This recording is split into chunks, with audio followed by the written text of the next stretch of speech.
Yes, Detective Malbeck over here. I need you to send 2 officers to Old Voyonnaires' residence. Yes, I am quite certain.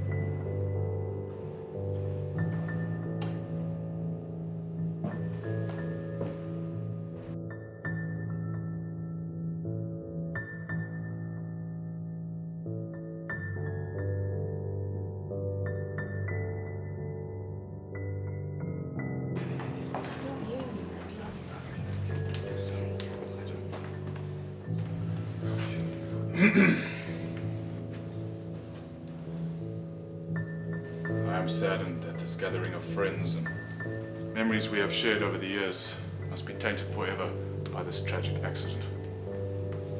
However, this has been a most revealing day. And I'm afraid to say, I believe this was no accident at all. Right, please. That's so absurd. Even now, 2 officers are on their way to make an arrest. Now, hold on, Malbeck. I simply will not stand for this in my house. No, dear woman, I understand. But is it not true that behind your tireless charade, you have stood for a most terrible act indeed that took place with your knowledge? What? Under this very roof. That is quite enough, Malbeck. Dear friend, please sit. I will recount the events that I believe took place mere minutes before old Heaven's body was found dead. But first I shall illustrate my method, for I do not accuse a man without a reason and a motive. Not 10 minutes before his death, Heaven walked inside from the garden. However, what interests me is the fact that he was not alone. Cabby was already in the house. After he and Heaven had had their little lovers' quarrel on the field, Cabby came in to call his father. I know this because I traced all calls made from this house over the past 48 hours. Is it not true, Cabby, that you had a fantastic motive? If Heaven didn't sign that contract, your father was shipping you off to London. And you had the opportunity. But I know from the recorded time of the call, you didn't have sufficient time to murder Heaven. You and Summer were back on the field before Shiraz screamed. Summer wasn't the only young woman to make the mistake of following a man into the house at this tragic juncture. Voyonnaire, old boy, I think you have a secret admirer.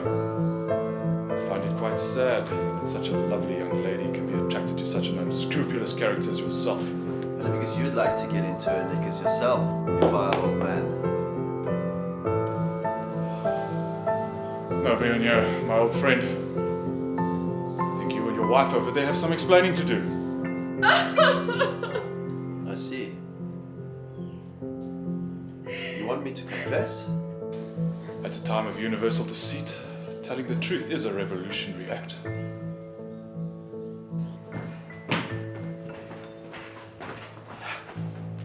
All right.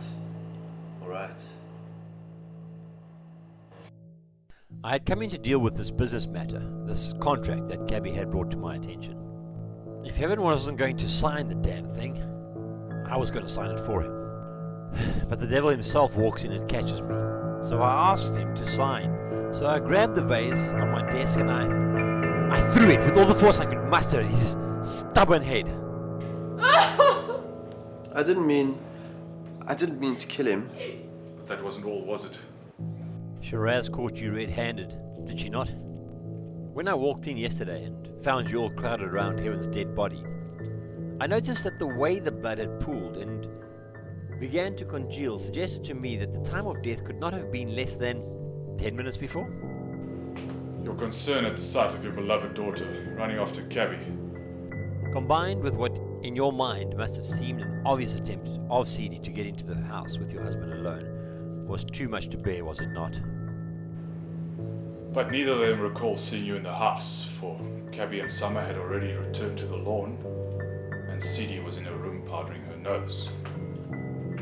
In fact, you stumbled upon this unfortunate situation, and only when your husband was safely far from the house did you choose to scream.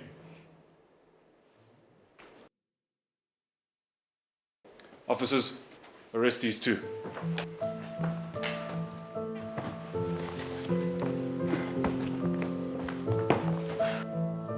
No, wait!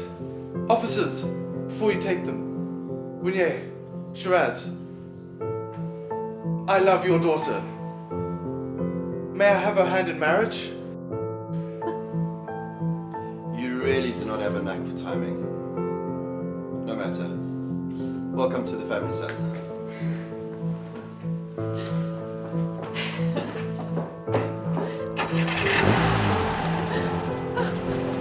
You must let me know the wedding date.